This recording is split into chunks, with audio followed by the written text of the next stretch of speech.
नमस्कार श्रोताओं, आज आपको सुनाने जा रही हूँ कहानी महुआ के भाग 8। महुआ की माँ नीरोदामोनी जी कहती है, महुआ तूने यह काम अच्छा नहीं किया। तूने अपनी सासू माँ के दिल में आग लगाई है, उनके प्यार में आग लगाई है। तू भी कल को सास बनेगी, तुझे भी एक दिन अपनों के प्यार के लिए तरसने होंगे। यह तो दुनिया की रीत है। मैं तुझे कोई अभिशाप नहीं दे रही हूँ, तू मेरी बेटी है। मैं तुझ अभिशाप नहीं दे सकती। तू चाहे मुझे कुछ भी समझ सकती है, पर तू मेरा कलेजा के टुकड़े है। मैं तुझे कभी अभिशाप नहीं दे सकती, पर मैं तुझे आईना तो दिखा सकती हूँ ना। कहीं ऐसा ना हो कि पति पत्नी दोनों एक ही घर में रहने के बावजूद तुझे भी वैसे ही परिस्थितियों के बीच में गुजारने को मजबूर होना पड़े जैसा कि आज तेरे सास के साथ हो रही है। क्योंकि भगवान के विचार के आगे हमारा कोई वश नहीं चलता।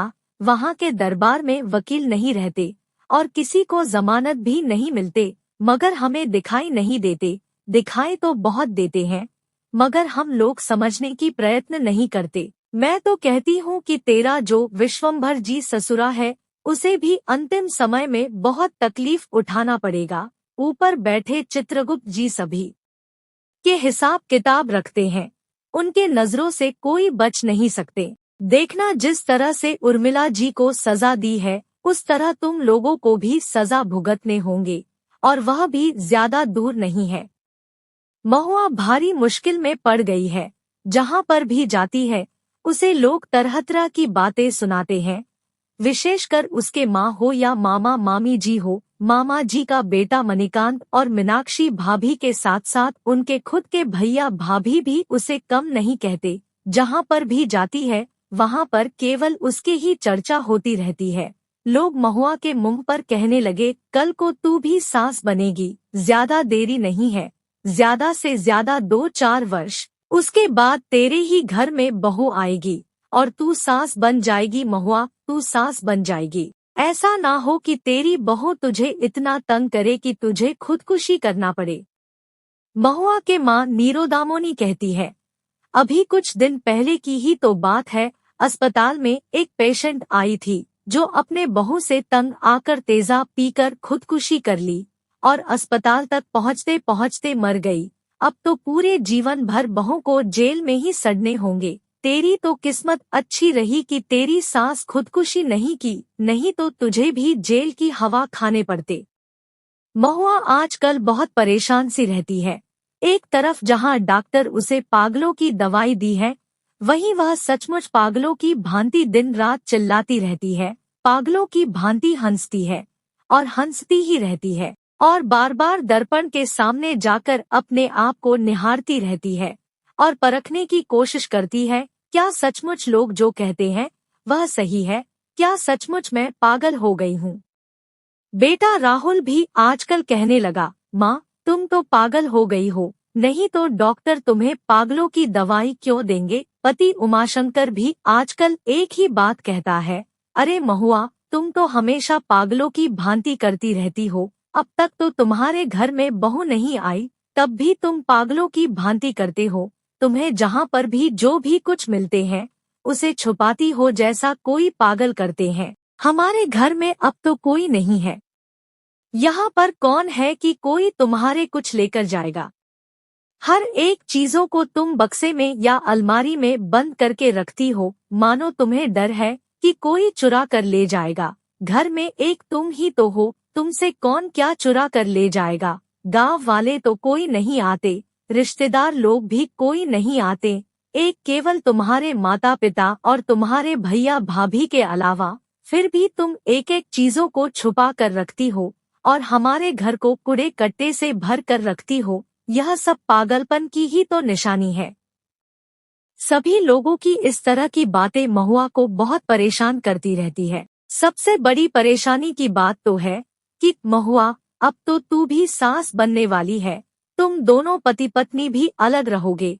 तेरे सास ससुर जी के तरह तू नीचे और तेरा पति ऊपर वाले कमरे में, और तेरा बेटा राहुल तो घर में नहीं रहेंगे। तेरा बूढ़ा ससुरा वह भी तो समय के साथ साथ गल जाएंगे, हमेशा जवान थोड़े ही रहेगा। सास तो तेरा मरकर स्वर्ग में चली गई है।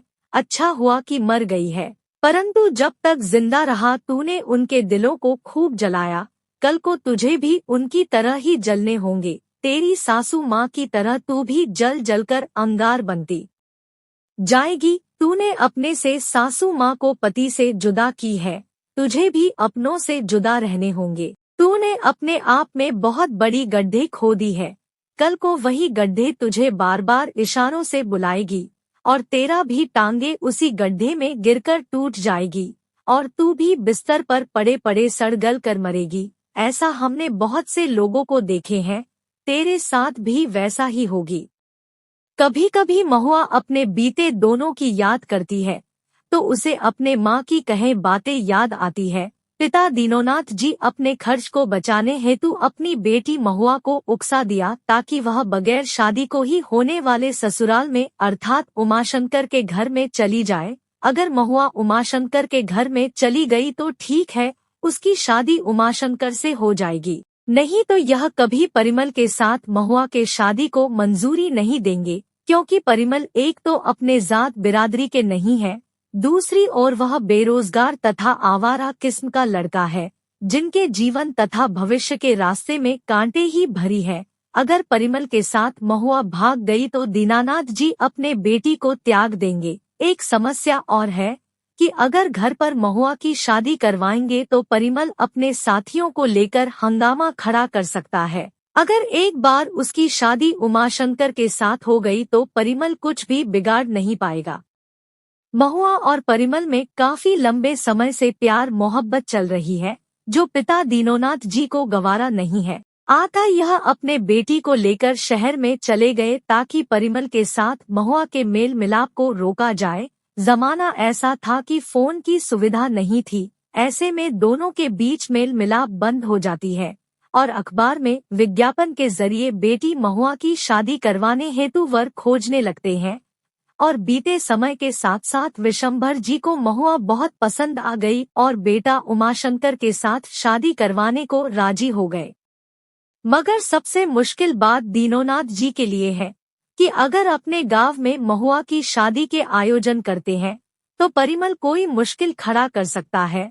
ऐसे में हो सकता है कि महुआ खुद भी परिमल के साथ भाग जाएगी। ऐसे में इस तरह के मुसीबत से बचने के लिए दीनोनाथ जी बेटी महुआ को विश्वंभर जी के परिवार तथा उमाशंकर के विषय में बहुत तरीके से समझा बूझकर महुआ को उमाशंकर से शादी करने को राजी तो कर लिए और मुसीबत से बचने को अपने बेटी को उकसाकर उमाशंकर के घर में भेज दिया, क्योंकि उन्हें मालूम है कि बेटी महुआ अगर विशंभर जी के घर में चली गई तो कोई भला वापस थोड़ी भेज देंगे।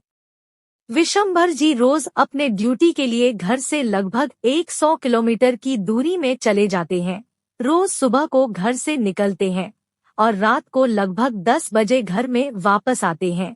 ऐसे में जब रोज की तरह भी विश्वंभर जी अपने ड्यूटी में चले गए तो घर में कोई भी ना रहा। बेटा उमाशंकर अपने काम से घर से बाहर गया तो बेटी नेहा कॉलेज में गई हुई है। ऐसे में घर में केवल उर्मिला देवी अकेली है।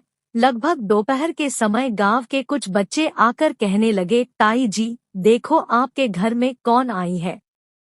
ऐसे में उर्मिला देवी घर से बाहर निकले तो देखे कि महुआ अपने हाथ में एक थैला लेकर उनके घर में घुसने लगी। जब तक उर्मिला देवी कुछ समझ पाते तब तक महुआ उनके कमरे में घुसकर पलंग पर बैठ गई। उर्मिला देवी पूछने पर महुआ झुठमुठ के कहती है कि मेरे पिताजी ने मेरी शादी दूसरी जगह पर तय कर दी, इस कारण मैं भाग कर आगे हूँ कि आपके घर की बहू के अलावा मैं किसी और के घर की बहू नहीं बनूंगी। मैं और मेरी माँ चाहती है कि मेरी शादी आपके बेटे उमाशंकर से ही हो, इस कारण मैं घर से भाग कर आ गई हूँ। आप मुझे शरण दीजिए, मैं वापस नहीं जाऊंगी। उर्मिला देवी अब बड़ी मुश्किल में पड़ गई कि क्या करे। गांव वाले पूछने लागे कि उर्मिला भाभी तुम्हारे घर में कौन आई है। झिझकते हुए लहजे में जवाब देते हुए उर्मिला भाभी कहती है, अपनी बहन की बेटी है। कहते हुए उर्मिला देवी महुआ को आदर पूर्वक पनाह दी और अगले ही कुछ दिनों में बेटा उमाशंकर से उसकी शादी करवा दिया। बड़े ही रोचक विषय है कि महुआ के कन्यादान करने को कोई भी नहीं आए।